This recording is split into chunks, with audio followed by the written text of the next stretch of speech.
into one of the baddest reggae DJs or talkover artists to ever pick up a microphone, a man who, inspired and influenced by early pioneers like Roy and Dennis Al Capone, his contemporaries, nonetheless took the DJ's lyrics to a previously unimagined level and developed a deceptively relaxed conversational style where he can sound like he's talking directly to the listeners, and fleshed out his lyrics to be capable of handling any sort of subject matter, from matters of the heart, personal relationships, to political commentary, to pop culture references, commenting on films he'd seen, and name-dropping figures as diverse as Black Panther Stokely Carmichael, boxer Joe Frazier, and U.S. Vice President Spiro Agnew in his lyrics. A man whose sartorial splendor on stage was matched only by his razor-sharp wit and pinpoint precision sense of timing as he took the stage at the dance halls of Jamaica to fend off any DJ that would dare challenge him. We're talking about the man called Roy Reid, aka Roy. Testing, calling microphone. Testing, Ampex microphone. Microphone, testing, sure microphone. Got to be gone before you know it, you know. Bad cat called the Superfly. Bad cat called the Superfly.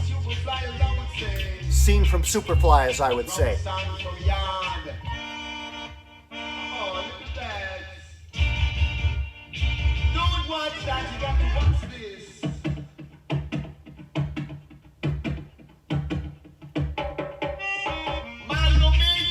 Don't watch that. You gotta watch this. Here in 1974, heard commenting on the Superfly film. Here comes sounds from my musical food basket.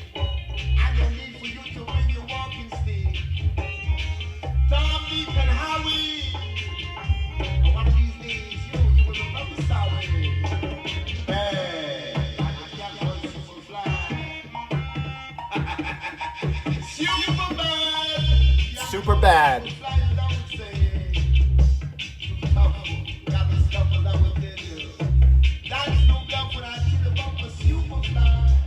Really kind of rough and tough, and that's no bluff.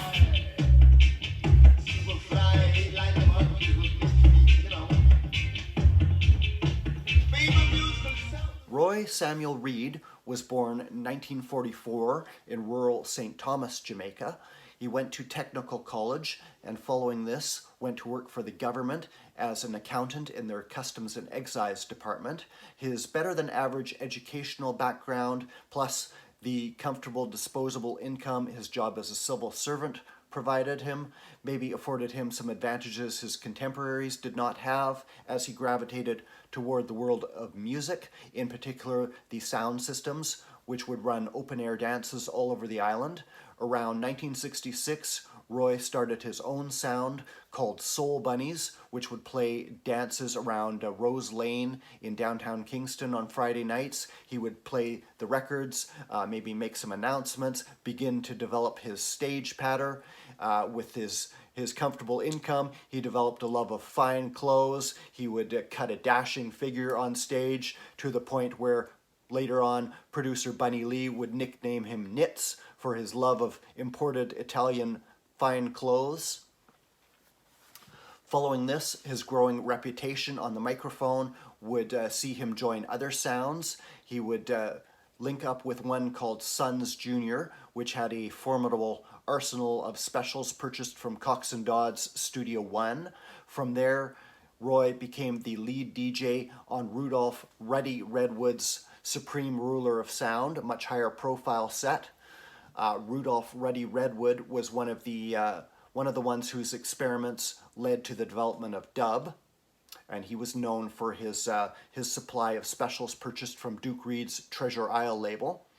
Around this time, Roy was beginning to record his series of hit singles for Duke Reid's Treasure Isle. Roy Reid would go on to work with other systems following supreme ruler of sound. He would link up with one called Stereo and would gravitate toward the Spanish Town area of Jamaica, where he was so well received that he lived there for a time.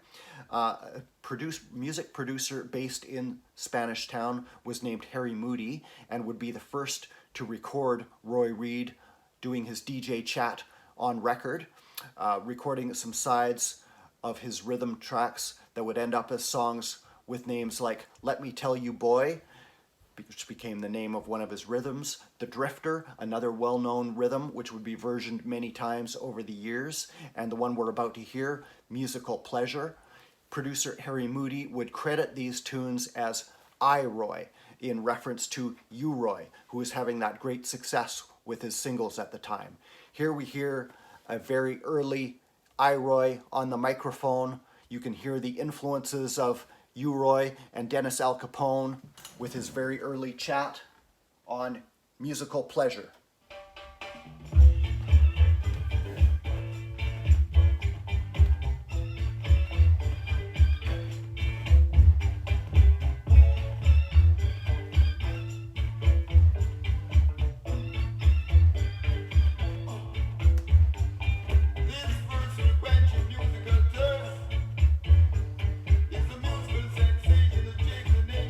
It's a musical sensation to shake the nation. Now raise your feet and shake it me. It's another musical treat. Following his first few 7-inch singles released by producer Harry Moody, Let Me Tell You Boy, The Drifter, Musical Pleasure, Heart Don't Leap, Roy Reid, now known as I, Roy, in reference to breakout star U, Roy, and there would reportedly be some friction between the two men over the similarity in their names. I, Roy, for his part, would meticulously point out that his given name was Roy, as opposed to U, Roy being Ewart Beckford. Therefore, it wasn't much of a stretch for him to call himself I, Roy. I, Roy would see his reputation as the most witty and erudite of the DJs grow as he crafted cutting jibes and jive talk boasts on the microphone, perhaps aided by his greater educational background. He would embark on a prolific series of recordings which would carry him through the entire decade of the 1970s, working with virtually every reggae producer of note. His growing list of contacts in the reggae music industry would bring him in touch with the great facilitator Bunny Striker Lee. Bunny Lee was a close associate of King Tubby, King Tubby's hometown hi-fi was in need of a DJ at one point. Their lead man, U-Roy, was unavailable. He was off on tour. And they had an upcoming clash against a rival sound called Tippertone, which featured an up-and-coming DJ called Big Youth, and they needed some help to win this clash. Bunny Lee facilitated I-Roy to go and join King Tubby's sound, and also around this time, he came into contact with an aspiring music producer named Augustus Gussie Clarke. Augustus Clarke would go on to be a very major figure in Jamaican music over the years to come, but was just getting his start in the early 70s. He was so young he was nicknamed Puppy, and used that as the name of one of his labels. He had already released an LP with that up-and-coming DJ Big Youth, and for his next project, it would be I-Roy's debut LP, which he would pull together with sides I-Roy had recorded, including the Rasta-themed Red, Gold, and Green, Pusher Man, over the Studio One rhythm track I'm Just a Guy, which on the lyrics of which I-Roy would warn about the dangers of drugs. First Cut is the Deepest, over the well-known early 70s pop song, which had been done over in Jamaica by Norma Fraser. I-Roy would DJ over a version of that. Tourism is My Business, which I-Roy would coin the phrase from a tourist campaign of the time.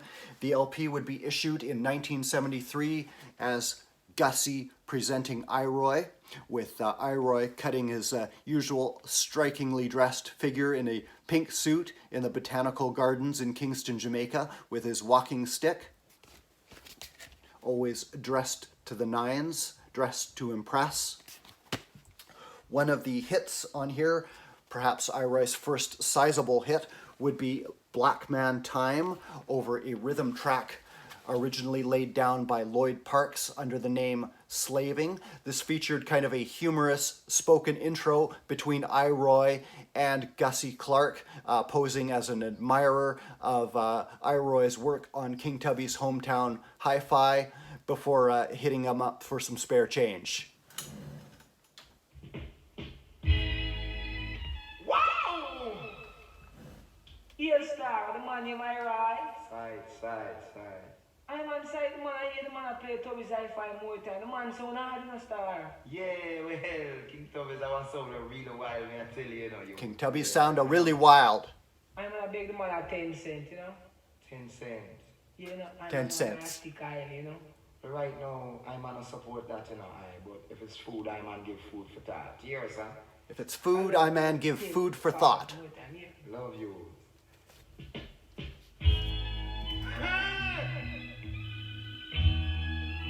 This is the kind of lesson you got to learn. Standing on the corner when it's Sunspot reissue here. Black Man Time. Iroy Time.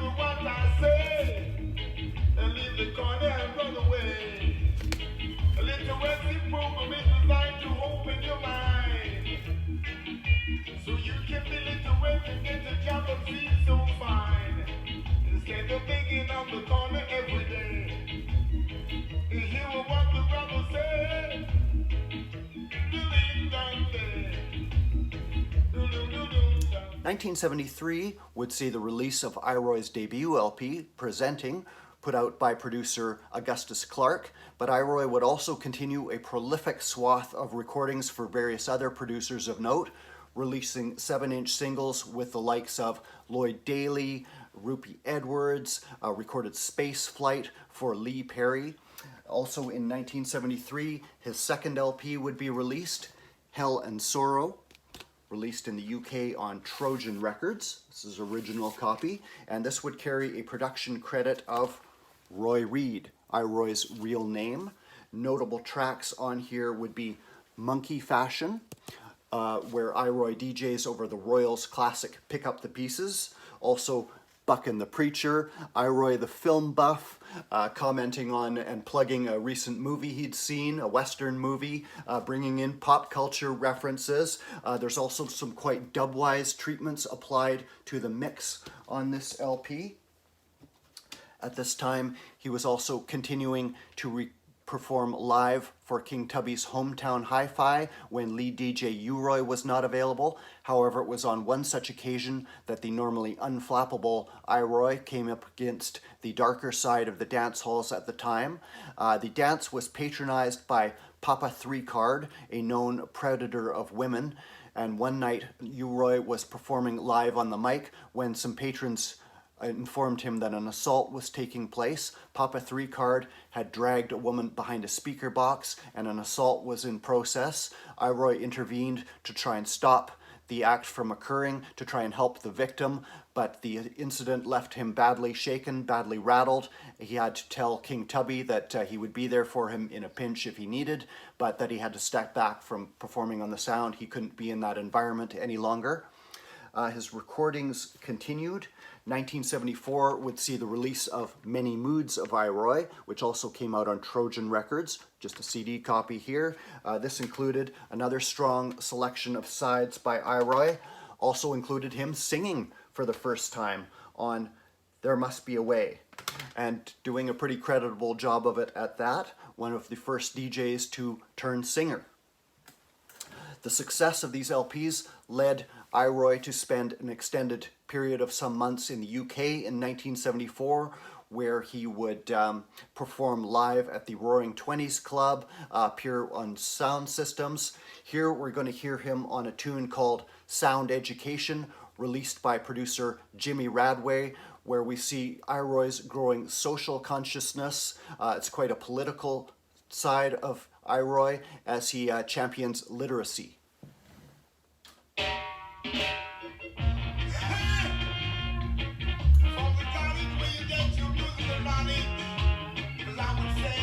from the college where you get your musical knowledge. I shower down the shower and the hour each and every hour. Education has to be the topic. Education is the topic. Brothers and sisters, it's terrific. 'Cause I would say I don't mean to play you no funny trick. But if you're young and old, you got it coming out to where you want to see. Hold it there, Brad P. What we hear Brad T have to say? You want gun eye? No eye, gun too hot for I. Then what the man want then I? Education for I and I. That's what the brothers say. Education for I and I. That false start's been sampled, I think by Adrian Sherwood. So we can go up till the cream of the crop. 'Cause I'm always telling this. Literacy is something no one in the world can resist. Literacy is something no one in the world can resist. You get. Roy would return to Jamaica from the UK to find DJ music under increasing challenge. It had already been looked down on in some quarters as maybe not being the musical equivalent of some other styles of Jamaican music, but it was facing calls to be banned from the Jamaican Union of Musicians, who were incensed that pre-recorded tracks could be used for DJs to voice over, could be versioned over and over again indefinitely without need for musicians to come in the studio and create new music quite as often. But Roy would come out fighting, would continue his prolific series of recordings on his return home. Reportedly at one point in 1975, he had something like 15 hit records in a row. That year would see the release of yet another LP, Truth and Rights, released on Pete Weston's Micron label. And the lead-off track here, Natty Down There, would reportedly be a response to those calling for DJ music to be banned. In particular, the opening line of, "It's easier for a camel to go through the eye of a needle than for a virgin to die, believe me." Roy lifting from the Bible to answer the detractors of DJ music. Other songs like Straight to the Heathen Head and Double Warning showing his increasingly roots sensibility as times got truly dread in Jamaica in the mid-1970s. 1975 would see Roy renew his association with Bunny Lee. This would lead to a series of on-record verbal clashes, verbal jousts between Roy and fellow DJ Prince Jazzbo, somewhat instigated by Bunny Lee. I've done a whole video on this series of records before. I'll put a link down below.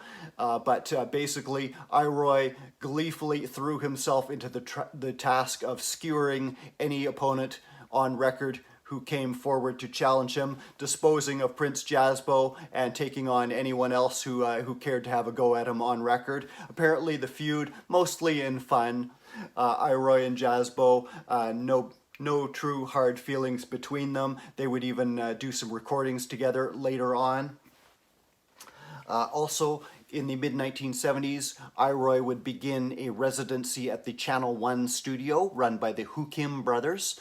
They had set up the studio early in the 1970s, had a little trouble getting the sound balanced quite right. He reportedly gave them some advice, helped them out a bit with his deep knowledge of the sound system world, what sound system operators wanted to hear, and Channel 1 Studios, once they got the sound balanced quite right, would go on to redefine Jamaican music in the second half of the 1970s. I've done videos on them before, and Roy would actually join the Channel 1 team as something of an in-house producer, not really credited at the time, not that well known, but it has since been recognized that he had a part to play in some of the hit records that they released at the time, worked with the Mighty Diamonds, and he did the next cut to their massive hit, The Right Time, I Man Time by Roy, released on the Impact label. The Right Time, credited with kicking off the rockers phase of reggae music in the 1970s. He would also show his diverse range of subject matter with risque or ribald tunes like Welding, a big hit for him, released on Channel 1's Well Charge imprint. He is not talking about work with a blowtorch on that tune. It's activity of a different sort, definitely showing the more slack, more ribald sense of Iroy, but done with a sly sense of humor. He would renew his association with Bunny Lee, as I said, which would lead to the Dread Baldhead LP appearing about 1976, released on the Click label in the UK. Dread Baldhead. Also, around 1976, Virgin Records in the UK was signing up many reggae artists. Iroy would be one of them through a link with producer Prince Tony Robinson, who was signing up many artists to release records on Virgin Records. Iroy would release a series of LPs for them, beginning with Musical Shark Attack in 1976, recorded at Channel 1, backed by the Revolutionaries Band, so straight up rockers sound of Channel 1, produced by Joseph Hukim of Channel 1. This would lead on to iconic albums like Crisis Time by Iroy, showing the roots and culture sensibility as times got truly dread, early Virgin label there.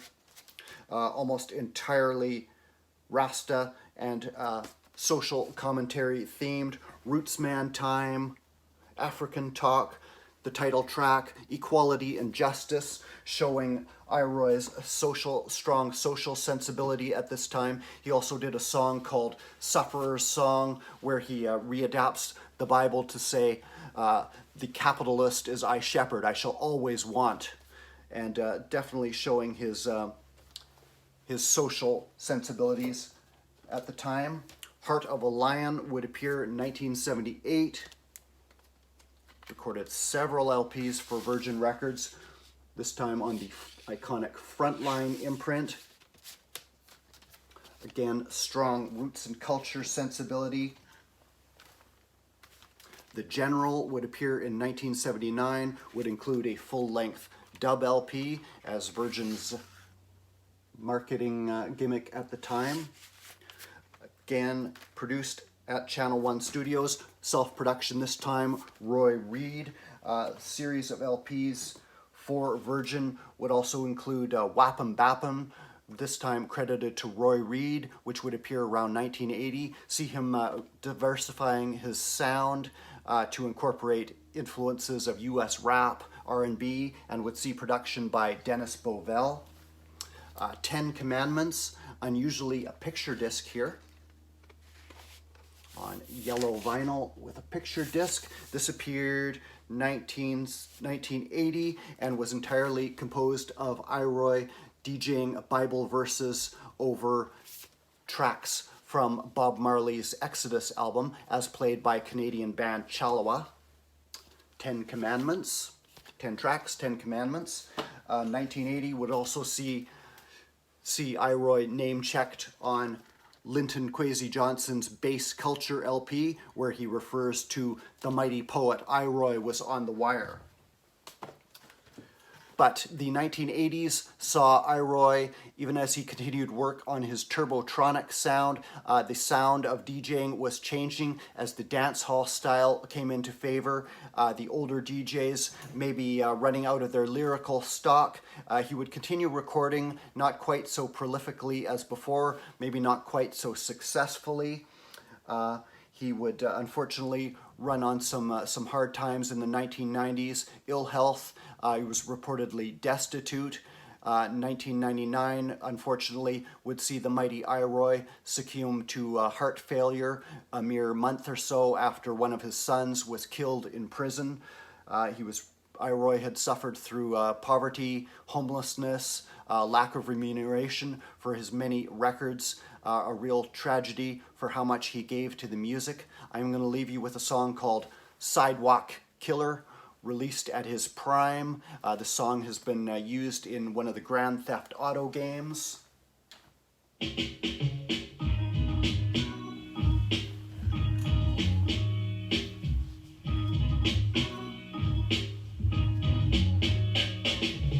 Well,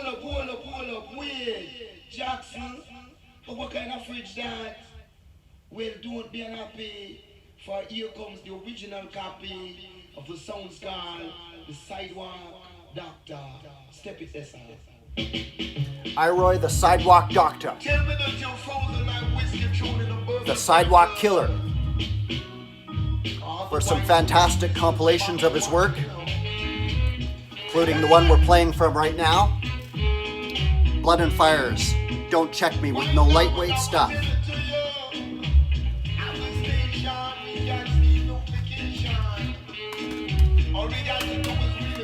Also, Touting Thyself on Heartbeat Records, compiled by Roy himself, shortly before he passed.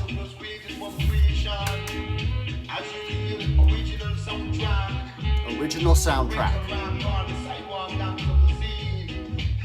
Respect to Roy every time.